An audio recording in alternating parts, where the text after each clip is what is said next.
Okay, so we're all set up. Punch a bunch of holes. We've got this wonderful Hawaiian shirt. And yeah, I'll call it that because I'm an idiot. But we're not going to put a top button in there because you never do up the top button on a Hawaiian shirt. So, here's what we do. There's going to be no top button.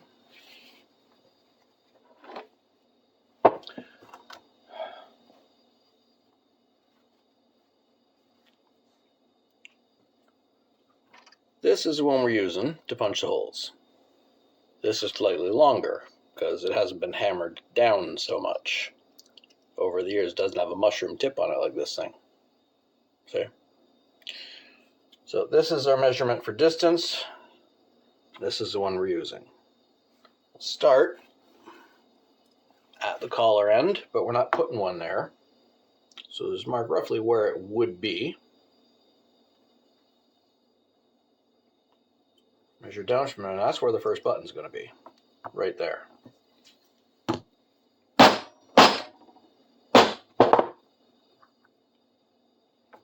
Next one down, measure from that hole to the next. That's where the next hole is going to be. And this is how I found out how many snaps are going to be on this thing.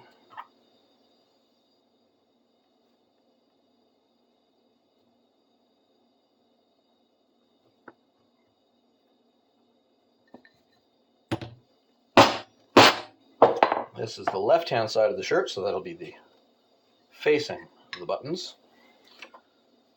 So otherwise, if I do it on the other side, then this wouldn't be a shirt, it'd be a blouse. There's nothing wrong with that, but I want to make a shirt. The last shirt I made, which was, I do not think it was recorded while I was making it, may have been, way back in the catalog of videos somewhere.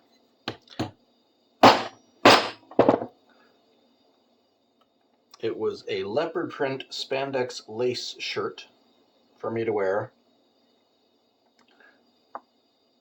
to a convention.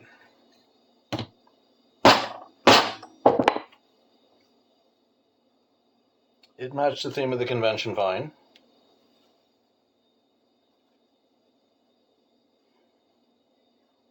One, two, three, four, five, six. Well, that would be enough, but I'm going to do one more. I'll make it 7. Okay.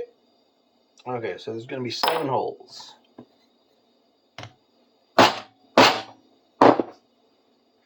You've watched me put buttons in before. So I'll go put those in, and then I'll show you when it's done.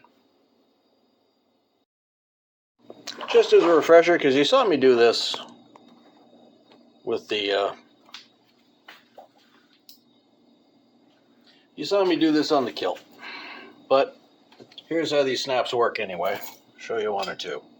You take the cap, that's the cap, goes through, so it's where it's going to be. Through the hole there, so it's where it's going to be lined up with the other ones. Take the ring. The ring gets snapped onto the bottom of this top die. Put the cap in there. That makes it line up automatically. Set or pinch it, set it. It's done.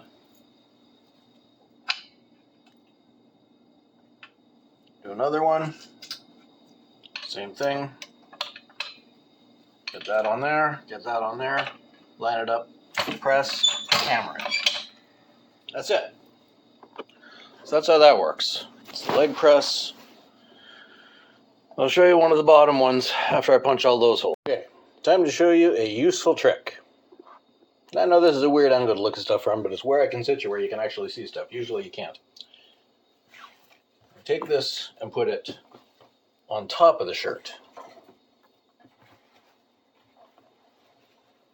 instead of underneath it.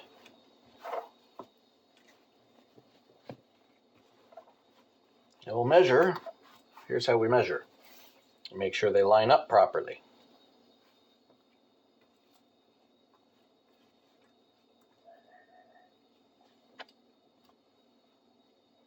Get this all lined up straight here. And you just go straight across. Put it there. So it will be lined up with the previous one that it actually has to connect to.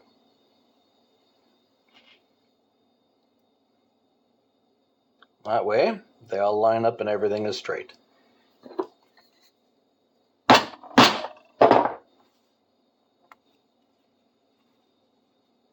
From that one,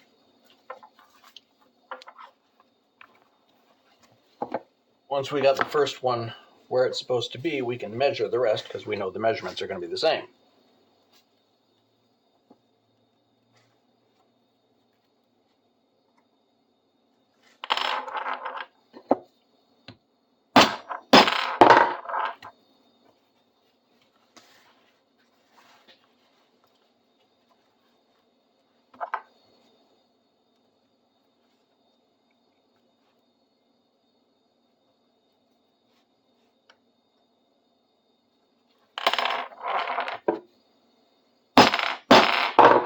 Anyway, I'll punch the rest of these holes in, and then I'll show you when I put a couple of the backing half of the snaps on.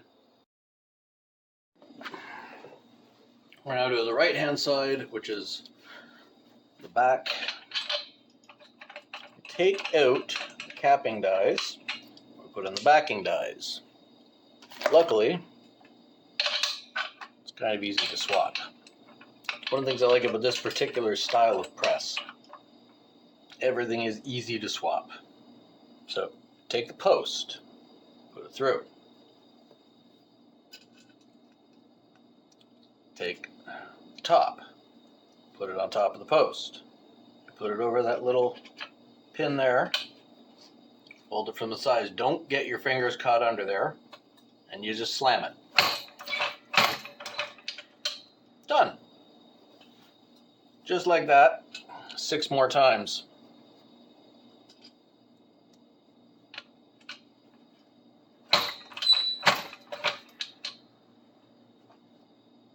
Well, that's a bit loose.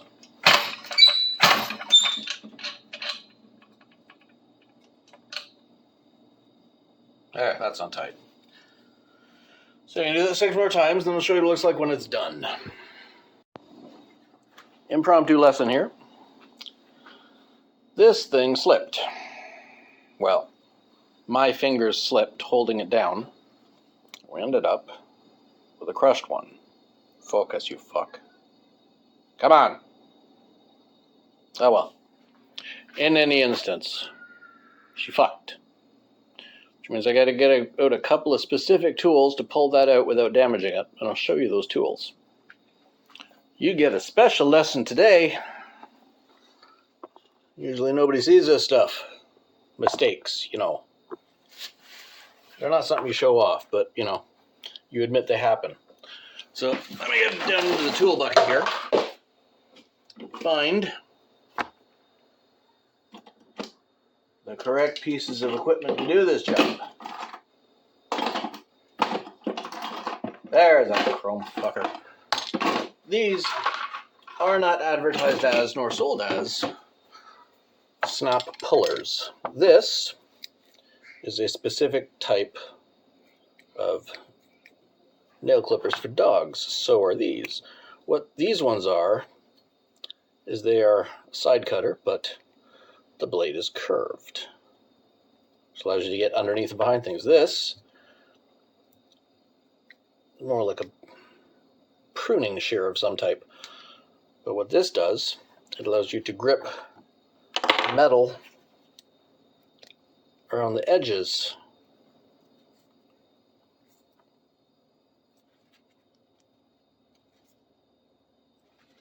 of the snap. Slowly pinch and pinch and pinch and bend and bend and bend until it pops off. When that cuts through and that falls apart, you can take it out without damaging the material behind it. And then as you can pick these up, these cutters at a dollar store. They don't have to be top quality tools.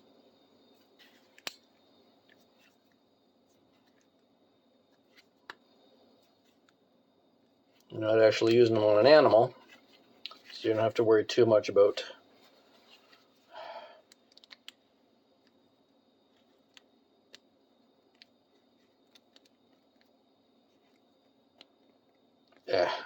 the quality of them.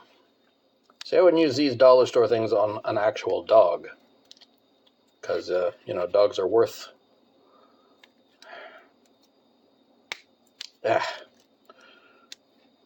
dogs are like people. Well, dogs are better than people, actually. I grew a Diogenes on that. Although I'm not going to live in a wine jug on the outskirts of town. I agree with Diogenes' estimation of dogs being better than people. If you don't know what I'm talking about, read some fucking philosophy, you heathen. There, see? Pops right through. Comes out. The hole is intact. There is no damage to the garment.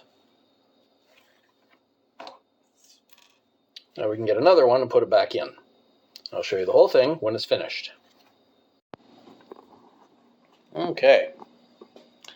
The completed project. Ready to be worn. Straight seam, straight button rows, big opening at the bottom there between. Snaps, no top button because no one's ever going to do that up on a Hawaiian shirt. Well, nobody's seen anyway. And something to remember, something important. If you are making something for a client, you're getting paid for it, then you have to stress and make sure everything's perfect. If you're making something for yourself, relax, enjoy the process. If you make little mistakes in the stitching, it don't matter, because it's yours. It's for you. It's not for anybody else. They're not paying you for it. If you have, let's see, a little excess material left over hanging out of one of the seams on the inside, nobody cares, because it's yours. You're the only one that's going to wear it. You're the only one that's going to see it. And it don't matter what anybody else thinks. You like it, that's good enough. And I like it. I like this. Granted, it's the same sort of shirt I wear generally anyway. I gotta clean that mirror. But yeah, enjoy what you do. Don't stress about stuff when you're making stuff for yourself, especially if you're just learning how to do this stuff. So anyway, I'm probably going to be wearing that tomorrow. We'll talk to you next time.